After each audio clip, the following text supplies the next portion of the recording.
హల్లెలూయా. యేసే మనకు ఆశ్రయం అనే టీవీ కార్యక్రమాన్ని వీక్షిస్తున్న మీ అందరికీ నజరేయుడైన యేసుక్రీస్తు నామమున శుభములు. ఎలా ఉన్నారండి? దేవుడు తన రెక్కల చాటున మనల్ని భద్రపరిచి మరొక వారాన్ని మనకు అనుగ్రహించిన దేవాది దేవునికి సమస్తమైన మహిమ ఘనత ప్రభావాలు కలుగును గాక. ముందుగా మనం ఈ యొక్క వారం కూడా వాక్యాన్ని ధ్యానించుకునే ముందుగా మన యొక్క హృదయాలను సిద్ధపరచుకుందాం, ప్రార్థన చేసుకుందాం. సర్వోన్నతుడా, సర్వాధికారి, సర్వశక్తిమంతుడా, పరిశుద్ధాత్మదేవ, ఆశ్చర్యకరుడా, అద్భుతకరుడా తండ్రి, నీ కృపా రెక్కల క్రింద మమ్మల్ని భద్రపరిచి బలపరిచి నీ శక్తితో నింపి తండ్రి గత కాలమంతా కాచి కాపాడి ప్రభా మరొక వారాన్ని మాకు అనుగ్రహించిన దేవాది దేవ నీకు కోట్లాది కృతజ్ఞతలు ప్రభా. ఎవరైతే నీ బిడ్డల యొక్క కార్యక్రమాన్ని చూస్తూ ఉన్నారో పరిశుద్ధాత్మదేవ నాతో మాతో మా అందరితో ప్రభా, నీ బిడ్డలను మా అందరితో నువ్వే మాట్లాడండి. నీ సన్నిధిని మేము అందరం అనుభవించాలి దేవా. నీ యొక్క గొప్ప కృపతో మమ్మల్ని నింపి నీ నామాన్ని ఘనపరచుకొని నువ్వే కార్యం జరిగించి నీ నామం మహిమార్థము నిలబెట్టి బలపరచగలరని నజరేయుడైన యేసుక్రీస్తు నామమున అడిగి వేడుకొంచున్నాము తండ్రి. Amen, amen, amen. ఈ వారం మన యొక్క వాక్య ప్రసంగ అంశంగా మొదటి సమూయేలు 10వ అధ్యాయము 8వ వచనం. నాకంటే ముందు నీవు గిల్గాలుకు వెళ్ళగా దహన బలులను సమాధాన బలులను అర్పించుటకై నేను నీ యొద్దకు దిగివత్తును. నేను నీ యొద్దకు వచ్చి నీవు చేయవలసిన దానిని నీకు తెలియజేయ వరకు 7 దినముల పాటు నువ్వు అచ్చట నిలవవలెను. మరొకసారి చదువుకుందామండి. మొదటి సమూయేలు 10వ అధ్యాయము 8వ వచనం. నాకంటే ముందు నీవు గిల్గానునకు వెళ్ళగా దహన బలులను సమాధాన బలులను అర్పించుటకై నేను నీ యొద్దకు దిగివత్తును. నేను నీ యొద్దకు వచ్చి నువ్వు చేయవలసిన దానిని నీకు తెలియజేయ వరకు 7 దినముల పాటు నువ్వు అచ్చట నిలవవలెను. ఈ వారం మన యొక్క గొప్ప దేవుడు మనతో మాట్లాడాలనుకుంటున్న వాక్య ప్రసంగ అంశం, యేసయ్య నిన్ను గొప్పగా ఆశీర్వదిస్తారు కానీ నువ్వు దేవుడికి సహకరించాలి. యేసయ్య నిన్ను నన్ను గొప్పగా ఆశీర్వదిస్తారు కానీ మనము మన జీవితాల ద్వారా దేవునికి మనము సహకరించాలి. మనము ఈ లోకంలో తల్లిదండ్రులను చూసినట్లయితే ఏ విధంగా ఉంటుందండి? వారు చిన్న వయసు నుండే వారి యొక్క బిడ్డల్ని పెంచుతా ఉన్నప్పుడు ఏ విధంగా చేస్తారు? నా బిడ్డ నా యొక్క స్థితిని అనుభవించకూడదు, వారికి ఉన్నా లేకపోయినా వారికి మంచి స్థితిని అనుగ్రహించాలని దానికోసం వారు ఆ బిడ్డల్ని సిద్ధపరుస్తారు. కొన్నిసార్లు గద్దిస్తారు, కొన్నిసార్లు మార్గదర్శనాన్ని చూపిస్తారు, కొన్నిసార్లు ఈ విధంగా ఉండు, ఇలా ఉండు, అలా ఉండకు అని చెప్తా ఉంటారు. ఎందుకంటే నా బిడ్డలు నా స్థితి కన్నా గొప్ప స్థితిలో ఉండాలి అని ఈ లోకంలో ఉన్న ప్రతి ఒక్క తల్లిదండ్రులు, నిజంగా ఒక తల్లిదండ్రులు ఆ విధంగా ఆలోచిస్తారు. నా సృష్టికర్త కూడా, ఇంత గొప్ప దేవుడు సృష్టికర్త కూడా మనల్ని చేస్తూ ఉన్నప్పుడే మనల్ని ఒక ఆశీర్వాదకరంగా ఈ లోకంలో ఒక గొప్ప వ్యక్తిగా మనల్ని చూశారండి. ఒక గొప్ప ఇంజనీరింగ్గా, ఒక గొప్ప డాక్టర్గా, ఒక గొప్ప దైవజనుడిగా, ఒక గొప్ప వ్యాపారవేత్తగా ఆ విధంగా నిన్ను నన్ను చూసి ఆ విధంగా నిన్ను నన్ను చేస్తున్నప్పుడే దేవుడి కన్నులు మన యొక్క భవిష్యత్తును చూసాయి. మనల్ని గొప్పగా ఆయన మహిమార్థము ఈ లోకంలో దేవుడు మనల్ని ఆశీర్వదించాలని ఆశ ఉంటుంది. ఆ ఆశతోనే దేవుడు నిన్ను నన్ను ఈ లోకంలోనికి పంపించారు.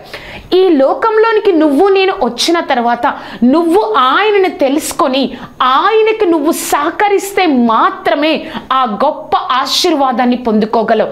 నువ్వు ఒక క్రైస్తవుడుగా అని చెప్పుకుంటున్నావు కానీ ఆయనకి సహకరించకుండా, ఆయనకు ఇష్టమైన జీవితాన్ని నువ్వు నేను జీవించకుండా ఆ గొప్ప ఆశీర్వాదాన్ని, దేవుడి చిత్తంలో ఉన్న ఆశీర్వాదాన్ని మనము పొందుకోలేము అని ఆ గొప్ప దేవుడు ఈరోజు మనతో, నాతో, నీతో, మనందరితో మనందరితో దేవుడు చెప్తున్నారు. ఈ వారం మన యొక్క వాక్య ప్రసంగ అంశము ఏమిటి అంటే, దేవుడు నిన్ను గొప్పగా ఆశీర్వదిస్తారు, కానీ నువ్వు దేవుడికి సహకరించాలి. ఈ యొక్క అంశంలో మనము 3 పాయింట్లు మనం తెలుసుకుందామండి. మొట్టమొదటిగా మనం చూసినట్లయితే, దేవుడు మనల్ని ఎప్పుడు ఆశీర్వదించాలన్న ఆశ కలిగి ఉంటారు. దేవుడు మనల్ని ఎప్పుడు ఆశీర్వదించాలి అన్న ఆశ కలిగి ఉంటారు. నిజమా అండి? ఒక తల్లిదండ్రుల దగ్గరకు వెళ్ళి నాకు ఇది కావాలి, నాకు అది కావాలి అంటే దానికంటే మంచిది ఇవ్వడానికి అది అవసరమా కాదా అని మనం ఆలోచించి దానికంటే మంచిది బెస్ట్ ఇవ్వడానికి ఈ లోకంలో ఒక తండ్రిగా ఒక ఆలోచిస్తూ ఉంటారు కదా. కానీ మన గొప్ప దేవుడు మనల్ని ఎప్పుడు గొప్పగా ఈ లోకంలో ఒక కన్నీటితో, ఒక బాధతో, ఒక దుఃఖంలో ఉండాలి మన జీవితాలను ఎప్పుడు కోరుకోరు. కానీ మనము దేవుణ్ణి తెలుసుకున్న తర్వాత, దేవుని శక్తి మీద ఆధారపడుతున్నప్పుడు మన దేవుడి యొక్క ఆశ ఏంటో తెలుసా? ప్రతి ఒక్కరిని ఆయన మహిమార్థం ఈ లోకంలో ఆశీర్వదించాలి అని ఆశ కలిగి ఉంటారు.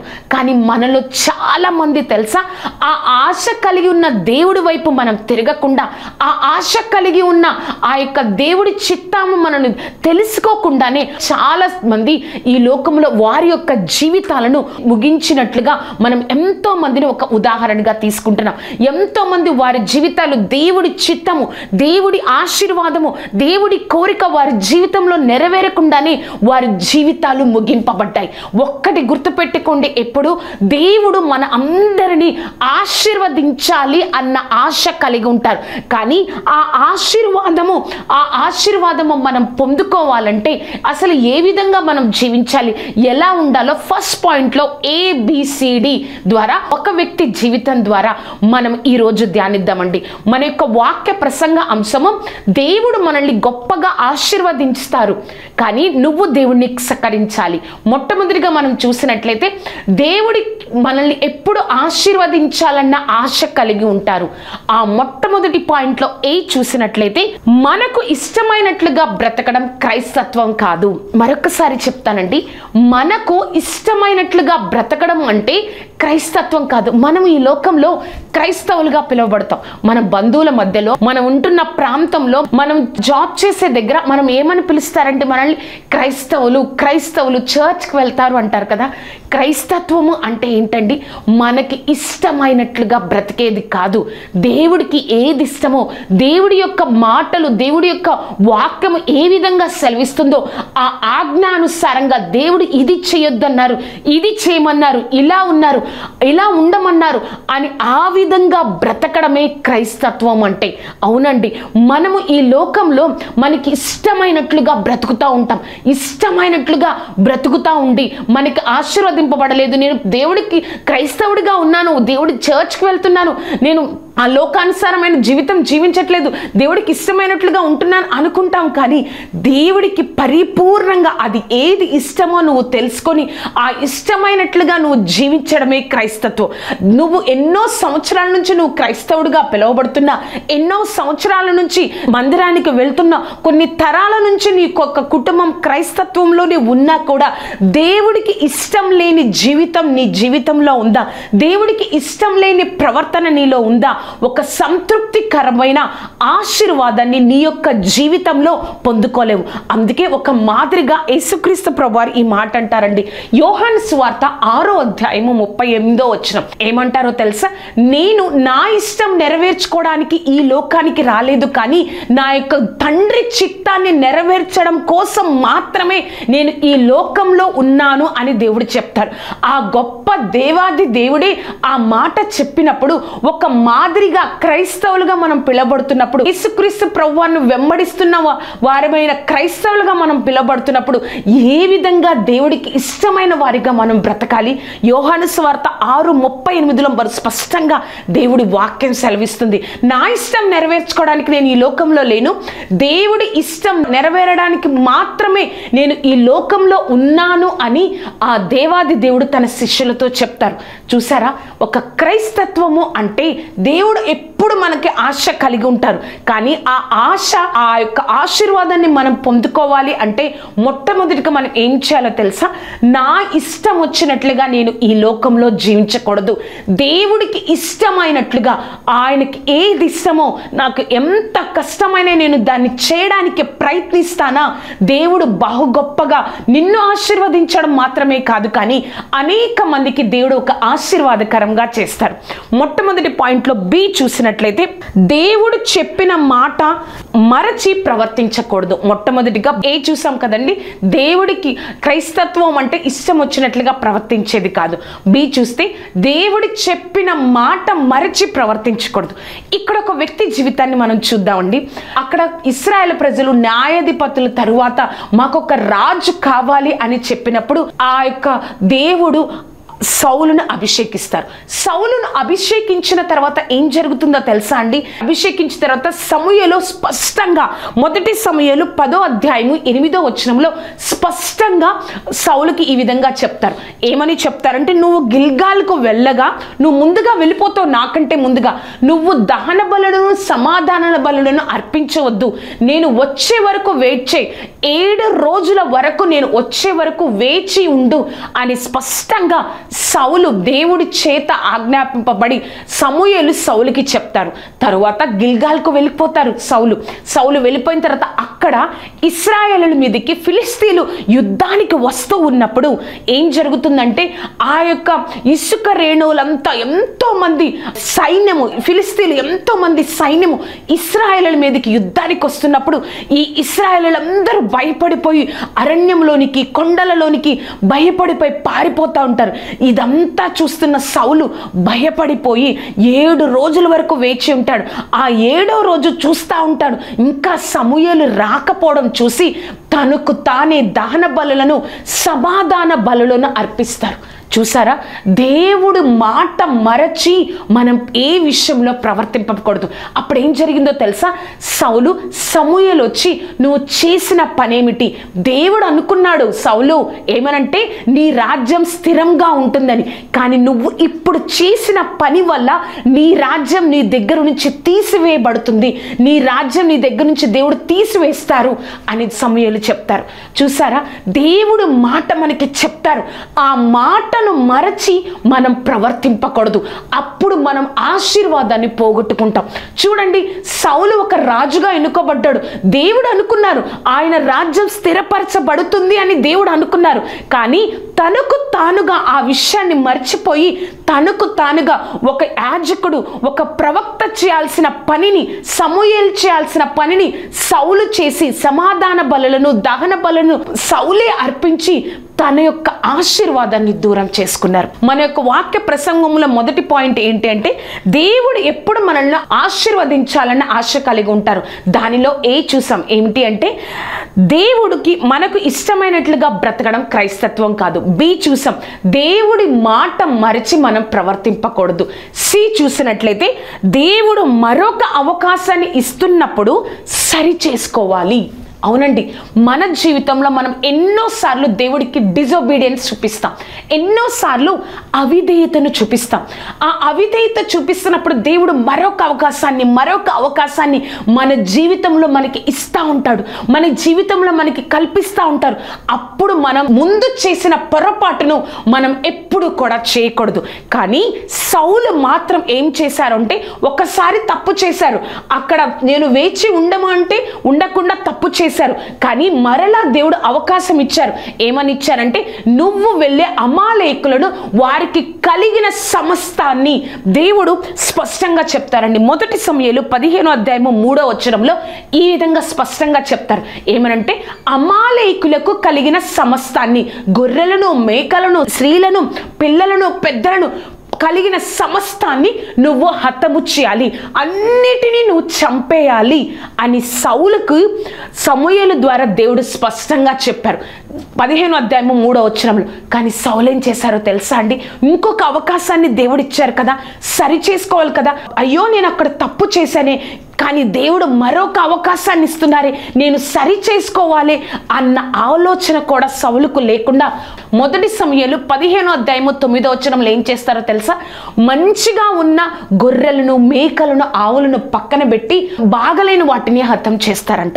చూసారా, దేవుడు సమస్తాన్ని హతం చేయాలి సౌలు అని చెప్పినప్పుడు మంచిగా ఉన్న వాటిని పక్కన పెట్టి కొంచెం బాగలేని వాటిని మాత్రం హతం చేస్తారు. అప్పుడు వెంటనే సమూయేలు సౌలు దగ్గరకు వచ్చి, నువ్వెందుకు ఈ విధంగా చేసావంటే ఏం చెప్తారో తెలుసా?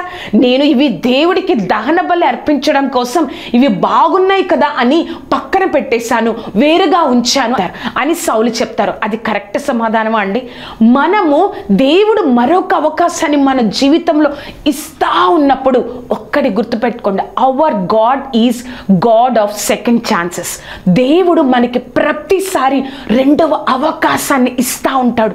ఆ ఇస్తా ఉన్నప్పుడు, అయ్యో ప్రభువా, నేను నీకు మొదటిసారి ఎంతగా నీకు అవిధేయత చూపించకపోయినా రెండవసారి నాకు అవకాశం ఇచ్చావు, నేను ఇప్పుడు నీకు ఇష్టమైనట్లుగా నువ్వు ఏది చెప్తే నేను అది చేస్తాను ప్రభా అని నువ్వు ఎప్పుడైతే అనుకుంటావో దేవుడు నిన్ను ఒక ఆశీర్వాదకరంగా నిలబెడతారు. కానీ సౌలుకి దేవుడు రెండవ అవకాశాన్ని ఇచ్చారు. దానిని కూడా సౌలు సరిగ్గా చేయలేకపోయారండి. దానిని కూడా సౌలు నిలబెట్టుకోలేకపోయారు. మన యొక్క వాక్య ప్రసంగ అంశం, యేసయ్య నిన్ను గొప్పగా ఆశీర్వదిస్తారు కానీ నువ్వు దేవుడికి సహకరించాలి. దానిలో మొదటి పాయింట్ మనం చూసాం, దేవుడు ఎప్పుడు మనల్ని ఆశీర్వదించాలి అనే ఆశ కలిగి ఉంటారు. మొట్టమొదటిగా మనం చూస్తే ఫస్ట్ పాయింట్లో మనకు ఇష్టమైనట్లుగా బ్రతకడం క్రైస్తత్వం కాదు. ఫస్ట్ పాయింట్లో బి చూసినట్లయితే దేవుడు చెప్పిన మాట మరచి ప్రవర్తింపకూడదు. ఫస్ట్ పాయింట్లో సి చూసినట్లయితే దేవుడు మరొక అవకాశాన్ని ఇచ్చినప్పుడు సరి చేసుకోవాలి. డి, ఫస్ట్ పాయింట్లో డి చూస్తే ఆశీర్వాదానికి కారణం దేవుడి మాట వినుట. ఇది మనం గుర్తుపెట్టుకోవాలంటే, ఈ లోకంలో నువ్వు ఆశీర్వదింపబడాలని దేవుడికి కోరుకుంటుంది, మనకి కోరుకుంటుంది. ఆ రెండిటికి మధ్యలో అడ్డుగా ఏముంటుందో తెలుసా? నువ్వు నేను దేవుడికి లోబడకుండా, దేవుడి మాట వినకుండా ఉండడమే నీకు నాకు ఆ ఆశీర్వాదాన్ని పొందుకోకుండా చేస్తుంది. అదే సౌలు జీవితంలో జరిగింది. మాట చెప్పారు కదా, ఆ మాట వినకుండా కొన్నిటిని పక్కన పెట్టినప్పుడు సమూయేలు వచ్చి, ఎందుకు నువ్వు ప్రక్కన పెట్టావు ఆ యొక్క గొర్రెలను, మేకలను, ఆవులను, ఎందుకంటే ఆ యొక్క దహన బలులు అర్పించడానికి అని చెప్తారు. అప్పుడు సమూయేలు సౌలుతో దేవుడు చెప్పిన మాట ఏం చెప్తారు అంటే, దహన బలులు అర్పించడం కంటే దేవుడి మాట వినుట శ్రేష్టము. మనం అనుకుంటాం మనకి ఇష్టం వచ్చినవి అన్ని దేవుడికి ఇస్తున్నాం, నేను కానుకలు ఇస్తున్నాను, నేను అది ఇస్తున్నాను, ఇది ఇస్తున్నాను, మందిరంలో ఎన్నో పనులు నేను చేస్తున్నాను. కానీ అంతకంటే శ్రేష్టమైనది ఏంటో తెలుసా? నీ హృదయంలో ఉన్న పాపాన్ని దేవుడు తీసివేసుకో అని చెప్పినప్పుడు దానిని వెంటనే వేరులతో సహా తీసివేసుకోవడానికి ఆయన సహాయంతో ఆ యొక్క వేరులతో సహా ఆ పాపాన్ని తీసివేసుకున్నట్లయితే దేవుడు నిన్ను బట్టి సంతోషిస్తారు, నీకు గొప్ప ఆశీర్వాదాన్ని దయచేస్తారు. ఆ యొక్క సౌలుకి మరొక అవకాశాన్ని ఇచ్చారు, దేవుడు మాట వినలేదు. ఏం జరిగింది సౌలు జీవితం? తన యొక్క కుమారుడికి కూడా కాకుండా తన దగ్గర ఉన్న దావీదుకు ఆ యొక్క ఆశీర్వాదం, తర్వాత రాజ్యం వెళ్ళిపోయింది. చూసారా ఎంత భయంకరమో? మనల్ని ఆశీర్వదించాలని దేవుడు ఎప్పుడు ఆశ కలిగి ఉంటారు. దానికోసం మనం ఏం చేయాలో తెలుసా? మనకు ఇష్టం వచ్చినట్లుగా మనం బతకకూడదు. దేవుడు చెప్పిన మాటను మరిచి మనం ప్రవర్తించకూడదు. దేవుడు మరొక అవకాశాన్ని ఇస్తున్నప్పుడు మనల్ని మనం సరి చేసుకోవాలి. అంతేకాకుండా నేను ఆయన అనుకున్న ఆశీర్వాదాన్ని నేను ఈ లోకంలో పొందుకోవాలి అంటే నేను ఏం చేయాలో తెలుసా? దేవుడి మాట నేను వినాలి అని నువ్వు ఎప్పుడైతే ఈ యొక్క విషయాలను జాగ్రత్తగా సరి చేసుకుంటూ నీ జీవితంలో ముందుకెళ్తావో, దేవుడు ఏదైతే ఆశీర్వదించాలని ఆశ కలిగి ఉన్నారో ఆ యొక్క ఆశీర్వాదాన్ని నువ్వు ఈ లోకంలో పొందుకుంటావు అని ఆ గొప్ప దేవాది దేవుడు నీతో నాతో మాట్లాడుతున్నారు. మన యొక్క వాక్య ప్రసంగ అంశము, దేవుడు నిన్ను గొప్పగా ఆశీర్వదిస్తారు కానీ నువ్వు దేవుడికి సహకరించాలి. మొట్టమొదటిగా మనం చూసాం, దేవుడు ఎప్పుడు ఆశీర్వదించాలని ఆశ కలిగి ఉంటారు. రెండవదిగా మనం చూస్తే నీ ఆశీర్వాదం దేవుడి చేతిలో చేతిలో ఉందని మర్చిపోకూడదు. ఈ విషయాన్ని మనం ఎప్పుడు మర్చిపోకూడదు. మనం ఈ లోకంలో ఎన్నో సాధించవచ్చు, ఎన్నో చేయొచ్చు, ఎంతగానో మనకు ఒక మంచి బ్యాక్గ్రౌండ్ ఉండొచ్చు, బ్యాంకులో ఎంతగానో డబ్బులు ఉండొచ్చు. కానీ నువ్వు నేను ఈ లోకంలో మంచిగా, ఆశీర్వాదకరంగా, సంతోషంగా, ఆరోగ్యంగా ఉండాలంటే అది దేవుని చేతిలో ఉంది. ఇంకా అర్థం కాలేదు కదా అండి? దేవుడి చేతిలో ఉందా? నేనే సంపాదిస్తున్నాను, నేనే హాస్పిటల్ ఫీజు కడుతున్నాను, నేనే అన్నీ చేస్తున్నాను అనుకుంటావేమో. ఒక్కసారి కరోనా టైంలో ఒక్కసారి జ్ఞాపకం చేసుకోండి, ఏం జరిగింది? ఎంత హాస్పిటల్స్ ఉన్నా, ఎంత ఫెసిలిటీస్ ఉన్నా, ఎంతగా ఉన్నా ఎంతమంది ఈ లోకంలో గతించిపోయారండి, ఎంతమంది చనిపోయారు, ఎంతమంది భయంతో వణికిపోయారు. దేవుడు నీ యొక్క ఆశీర్వాదం, నా యొక్క ఆశీర్వాదం ఒక మనుగడలో ఉండాలి అంటే, మనం జీవించాలి అంటే అది దేవుడి చేతిలో ఉంది అని మనం మర్చిపోకూడదు. ఈ యొక్క పాయింట్లో ఒక వ్యక్తి జీవితం ద్వారా మనం కొన్ని పాయింట్స్ తెలుసుకుందాం. మొట్టమొదటిగా చూసినట్లయితే దేవుడు నిన్ను ఆశీర్వదించడం కోసమే ఏర్పరచుకున్నారు. అక్కడ సౌలుని ప్రజలందరూ కోరుకున్నారు, కానీ ఇక్కడ దావీదుని దేవుడు ఏర్పరచుకున్నారు. ఏం చెప్తారో తెలుసా? సమూయేలుకి, సమూయేలు నువ్వు ఇంకా ఎన్ని రోజులు సౌలు గురించి దుఃఖిస్తావు? నువ్వు వెళ్ళి బేతేలులో ఉన్న యెషాయి కుమారుడైన దావీదును అభిషేకించు, నేను అతన్ని ఏర్పరచుకున్నాను. ఎందుకు ఏర్పరచుకున్నారో తెలుసా? తనని ఆశీర్వదించడం కోసం, తనని గొప్పగా ఈ లోకంలో ఆయన బిడ్డగా, ఈ లోకంలో ఆయన మహిమార్థం ఆశీర్వదించడం కోసం దేవుడు దావీదును ఏర్పరచుకున్నారు. నిన్ను నన్ను కూడా ఆయన మహిమార్థం ఈ లోకంలో ఎంతో గొప్పగా, ఆయన మీద ఆధారపడిన జీవితాలు ఎంత గొప్పగా ఉంటాయా అని తెలియచేయడం కోసమే దేవుడు నిన్ను ఏర్పరచుకున్నారు అని నువ్వు నేను మర్చిపోకూడదు. దావీదుని దేవుడు ఏ విధంగా ఏర్పరచుకున్నారో ఆ యొక్క కాలంలో దేవుడు ఇప్పుడు కూడా ఈ యొక్క కాలంలో దేవుడు నిన్ను నన్ను ఏర్పరచుకున్నారు. 2లో B చూసినట్లయితే, నీ ఆశీర్వాదాన్ని ఎవ్వరు అడ్డుగా ఉన్నా దేవుడు నిన్ను విడిచిపెట్టరు. నీ ఆశీర్వాదానికి ఎంతో మంది ఈ లోకంలో అడ్డుగా ఉంటారు, కానీ దేవుడు నిన్ను విడిచిపెట్టారు. దావీదు గొల్యాతును చంపి మళ్ళీ ఇశ్రాయేల్ దేశానికి వస్తా ఉన్నప్పుడు, ఫిలిస్తీన్లతో యుద్ధం జరుగుతున్నప్పుడు గొల్యాతుని చంపి దావీదు తిరిగి వస్తా ఉన్నప్పుడు అక్కడున్న ఇశ్రాయేల్ స్త్రీలు ఈ విధంగా పాడారంట. సౌలు 1000 మంది, దావీదు 10,000 మంది నీ చాతము చేశారని పాటలు పాడుతున్నప్పుడు అప్పటి నుంచి సౌలు దావీదు మీద విషపు చూపు చూడడం మనం బైబిల్లో చూస్తాం.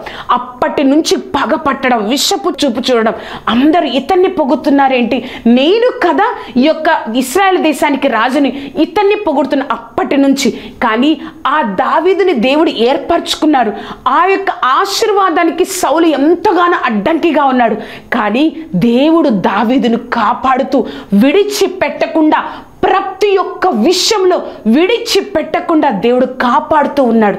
చూసారా? మనం అనుకుంటాం వారి వల్ల నా యొక్క చదువు ఇలా అయిపోయింది, వారి వల్ల నేను ఈ కోర్స్ తీసుకున్నానే ఏమీ సాధించలేకపోయాను, వారి వల్ల ఇలా అయింది, నా జీవితం వారి వల్ల మాత్రమే ఇలా ఇంతతో సమాప్తం అవుతుంది, ఇంత తక్కువ స్థితిలో నేనున్నాను. ఒక్కటి గుర్తుపెట్టుకో, దేవుడు నిన్ను ఏర్పరచుకున్నారు. ఎవరి వల్ల నీ ఆశీర్వాదం ఆగిపోలేదు, ఎవరి వల్ల కాదు, నిన్ను దేవుడు ఏర్పరచుకున్నారు. కాబట్టి నీ ఆశీర్వాదానికి అడ్డుగా ఉన్న ప్రతి దాన్ని దూరం చేసి దేవుడు నిన్ను విడిచిపెట్టకుండా ఆయన చిత్తంలో ఉన్న ఆశీర్వాదానికి దేవుడు నిన్ను తీసుకెళ్తారు. 2లో చూసినట్లయితే, నిత్యము దేవుడి మీద ఆధారపడు, పరిస్థితులు కాదు. అవును, ఇది మనం నేర్చుకోవాలి. మనము ఈ లోకంలో వెళ్తా ఉన్నప్పుడు, అయ్యో నేను దేవుణ్ణి తెలుసుకున్నానే, నాకు ఆశీర్వాదం లేదే, నేను ఏ ఒక్క ఆశీర్వాదాన్ని పొందుకోలేదు, ఎందుకు ఈ బాధలు, ఎందుకు ఈ కష్టాలు, ఎందుకు ఈ కన్నీరు అని అనుకుంటున్నావేమో. ఏం జరిగిందో తెలుసా? దావీదు ఒక అరణ్యంలో ఉంటారు 400 మందితో. ఆ అరణ్యంలో ఒక గృహలో ఉన్నప్పుడు సౌలు తెలియకుండా ఆ గృహలోనికి వచ్చేస్తారు. ఆ గుహలోనికి సౌలు ఒక్కడే వస్తాడండి. వచ్చినప్పుడు ఏం జరిగిందంటే, ఆ 400 మంది దావీదుతో ఏమంటారంటే, దావీదు, దేవుడు నీ శత్రువును నీ దగ్గరకు పంపించారు, అతన్ని చంపివే అన్నప్పుడు దావీదు కనీసం అతన్ని చంపకుండా, దగ్గర ఉన్న ఆ సౌలుని చంపకుండా ఏం చేశారు అంటే, దేవుడి చేత అభిషేకింప పొందిన వారిని నేను చంపను అని చెప్పి సౌలును వదిలేస్తారు. మనము ప్రతి ఒక్క స్థితిలో అయ్యో దేవునికి భయపడుతూ ఉంటే దేవుడే ఒక సమయంలో మనల్ని హెచ్చిస్తారండి. ఎంతగానో మనం కుమిలిపోతున్నామేమో, బాధల్లో, కష్టాల్లో, కన్నీళ్ళు. ప్రతి ఒక్క స్థితిలో దేవుడు నిన్ను ఆశీర్వాదం కోసం సిద్ధపరుస్తున్నారు. దేవుడు ఆ స్థితిని కూడా సౌలు దగ్గరకు వచ్చినప్పుడు దావీదు చంపేయచ్చు, ఎవ్వరూ లేరు సౌలు దగ్గర, కానీ దావీదు దగ్గర 400 మంది ఉన్నారు, 600 మంది ఉన్నారు, ఎంతగానో తనకి సహకరించే వారందరూ ఉన్నారు. కానీ దావీదు మాత్రం సౌలుని ఏదీ చేయలేదు. ఎటువంటి స్థితి వచ్చినా దానిలో కూడా దేవుడు ఏ విధంగా ప్రవర్తిస్తారో ఆ విధంగా నువ్వు జీవించినట్లయితే దేవుడు నిన్ను హెచ్చిస్తారు. 2లో డి చూసినట్లయితే దేవుడు తప్పు అని చెప్పినప్పుడు సరి చేసుకొని ముందుకు వెళ్ళాలి. అది మనం గమనించాలండి. దేవుడు ఇది నీకు తప్పు అని ఈ లోకంలో ఏదైనా ఎత్తి చూపించారా? దైవజనుల ద్వారా ఎలాగైనా నీకు ఎత్తి చూపించినప్పుడు అది తప్పు అని నువ్వు సరి చేసుకొని ముందుకు వెళ్ళాలి. బెత్సబాతో పాపం చేసినప్పుడు ఆ యొక్క ప్రవక్త వచ్చి ఇది తప్పు అన్నప్పుడు దావీదు పశ్చాత్తాపడతారండి. సరి చేసుకొని దావీదు ముందుకు వెళ్తారు. 2లో డి చూసినట్లయితే ఆ విధంగా నువ్వు జీవిస్తావా? దేవుని యొక్క దైవిక ప్రణాళిక ఈ లోకంలో నీ జీవితంలో నా జీవితంలో నెరవేరుతుంది. ఎలా జీవిస్తే నెరవేరుతుందో తెలుసా? 2లో ఏ చూసినట్లయితే దేవుడు నిన్ను ఆశీర్వదించడం కోసమే ఏర్పరచుకున్నారని మర్చిపోకూడదు. 2లో బి చూసినట్లయితే నీ ఆశీర్వాదానికి ఎవరు అడ్డుగా ఉన్నా కూడా దేవుడు నిన్ను విడిచిపెట్టరు. నిత్యము దేవుని మీద ఆధారపడాలి, పరిస్థితులు కాదు. చివరిగా దేవుడు తప్పు అని చెప్పినప్పుడు సరి చేసుకుని ముందుకు వెళ్ళాలి. ఇప్పుడు చెప్పండి, నువ్వు దేవుడికి సహకరిస్తున్నావా? 3 చూసినట్లయితే 3వ పాయింట్, ఇప్పుడు నువ్వు దేవుడికి సహకరిస్తున్నావా? సౌలు జీవితాన్ని దేవుడు మన ముందుంచారు, దావీదు జీవితాన్ని దేవుడు మన ముందుంచారు. సౌలుని ప్రజలు కోరుకున్నారు, దావీదుని దేవుడు కోరుకున్నారు. ఇద్దరిని ఆశీర్వదించాలి అని దేవుడు అనుకుంటున్నారు. కానీ సౌలు సహకరించలేదు, దావీదు సహకరించారు. సహకరించడం వల్ల ప్రతి రాజు యొక్క మూలంగా దేవుడు బైబిల్లో దావీదుని తీసుకున్నాడు. అతను తన పితరుడైన దావీదు పరిపాలించినట్లుగా పరిపాలించలేదని ప్రతి రాజు గురించి చెప్పారు. నువ్వు సహకరించే జీవితాన్ని జీవిస్తున్నావా? సౌలులాగా నీ ఇష్టం వచ్చినట్లుగా జీవిస్తున్నావా? దేవుడు నిన్ను బహు గొప్పగా ఆశీర్వదించాలని ఆశ కలిగి ఉన్నారు. నువ్వు దేవుడికి సహకరిస్తున్నావా? ప్రార్థన చేసుకుందాం. సర్వోన్నతుడా, సర్వాధికారి, సర్వశక్తిమంతుడా ప్రభా, నాతో మాతో మా అందరితో మాట్లాడినందుకు నీకు వందనాలు. యేసయ్యా, ఈ లోకంలో తండ్రి నువ్వు మమ్మల్ని ఆశీర్వదించాలని, ఎంత గొప్పగానో మమ్మల్ని నిలబెట్టాలని నువ్వు అనుకుంటున్నావయ్యా. కానీ మేము మీకు సహకరించే జీవితాలు మేము జీవించట్లేదు ప్రభా. ఇప్పటి నుంచైనా తండ్రి సర్వశక్తిమంతుడా, నీకు సహకరించే జీవితాలు మేము జీవించడానికి మాకు సహాయం దయచేయండి. నీ కృపలో మేము నిలబడడానికి సహాయం దయచేయండి. తోడే ఉండి నడిపించండి. నీ గొప్ప కార్యాన్ని మా జీవితంలో జరిగించండి. పరిశుద్ధాత్మదేవ, నీ కృపా రెక్కల క్రింద మమ్మల్ని భద్రపరిచి, ఎవరితో మాట్లాడేవో మీ బిడ్డలందరినీ మేము ప్రభ సరి చేసుకుని గొప్ప ఆత్మీయ స్థితిని మాకు అనుగ్రహించి, నీ కృపా రెక్కల క్రింద భద్రపరిచి బలపరిచి, ఇంకా ఇంకా నీ కృపలో వర్ధిల్లింపచేసి, నీ చిత్తంలో ఉన్న ఆశీర్వాదాన్ని ఈ లోకంలో నీ నామం మహిమార్థము మేము పొందుకోవడానికి సహాయంను దయచేసి నిలబెట్టి బలపరచగలరని నజరేయుడైన యేసుక్రీస్తు నామమున అడిగి వేడుకొంచున్నాము తండ్రి. Amen, amen, amen. చూశారు కదా అండి, మనల్ని దేవుడు గొప్పగా ఆశీర్వదించాలని ఆశ కలిగి ఉన్నారు. నువ్వు నేను దేవుడికి సహకరిస్తున్నావా? సౌలులాగా సహకరించకుండా ఆశీర్వాదాన్ని పోగొట్టుకుంటున్నావా? ఎంత కష్టాలైనా బాధలైనా దేవుడికి సహకరించి ఆయన దైవిక ప్రణాళికలో ఉన్న ఆశీర్వాదాన్ని ఒక దావీదులాగా మనం పొందుకుంటున్నామా? ఒక్కసారి గమనించండి, మన జీవితాలు ఎలా ఉన్నాయి. ఒక దైవజనుడు మనల్ని హెచ్చరిస్తున్నప్పుడు, ఇది తప్పు కాదు అని చెప్పినప్పుడు, మరొక అవకాశాన్ని దేవుడిస్తున్నప్పుడు సౌలులాగా ప్రవర్తిస్తున్నామా? దావీదులాగా ప్రవర్తిస్తున్నామా? ఒక్కసారి జ్ఞాపకం చేసుకొని ఆ దేవుడి చిత్తంలో, ఆ దేవుడి యొక్క హృదయంలో మన గురించి ఎటువంటి తలంపులు కలిగి ఉన్నారో, ఎటువంటి ఆశీర్వాదాన్ని నీ కోసం నా కోసం ఆ గొప్ప దేవుడు దాచి ఉన్నారో, ఆ ఆశీర్వాదాన్ని పొందుకోవడం కోసం ఆయనకి సహకరిస్తున్నామా? నీకు ఇష్టం వచ్చినట్లు జీవిస్తున్నామా? ఒక్కసారి నువ్వు నేను జ్ఞాపకం చేసుకొని మనల్ని మనం సరి చేసుకుంటూ ఈ లోకంలో మనం ఒక ఆశీర్వాదకరంగా, ఒక ఆశీర్వాద ఆశీర్వదింపబడమే కాదు, ఒక ఆశీర్వాదకరంగా నువ్వు నేను ఉండాలి అంటే దేవుడితో మాత్రమే. ఒక మాట చిరుగా చెప్తామండి, దేవుడికి దూరంగా ఉండి మనం ఏమీ సాధించలేం. అది మనం గుర్తుపెట్టుకొని మనము ఆశీర్వదింపబడాలని, దేవుడు గొప్పగా ఆశీర్వదించాలని ఆశ కలిగి ఉన్నారు. మనము దేవుడికి సహకరిస్తున్నాము. ఈ యొక్క కార్యక్రమం మీకు ఆశీర్వాదకరంగా ఉన్నట్లయితే మీ యొక్క స్నేహితులకు, బంధువులకు ఈ యొక్క కార్యక్రమాన్ని పరిచయం చేయండి. అంతేకాదు ఈ యొక్క కార్యక్రమం గురించి, నా గురించి ప్రార్థన చేయండి. దేవుడు మిమ్మల్ని గొప్పగా ఆశీర్వదించాలని ఆశ కలిగి ఉన్నారు. మనము దేవుడికి సహకరించే ఆత్మీయ స్థితిలోనికి నువ్వు నేను రావాలని దేవుడు కోరుకుంటున్నారు. అటువంటి ఆత్మీయ స్థితిని మనం అందరం ఈ యొక్క చివరి 6 నెలల్లో మనం పొందుకొని ఈ యొక్క సంవత్సరంలో ఆయన యొక్క ఆశీర్వాదాన్ని మనం పొందుకుందాం గాక. దేవుడు మిమ్మల్ని దీవించి ఆశీర్వదించును గాక. Amen, amen, amen.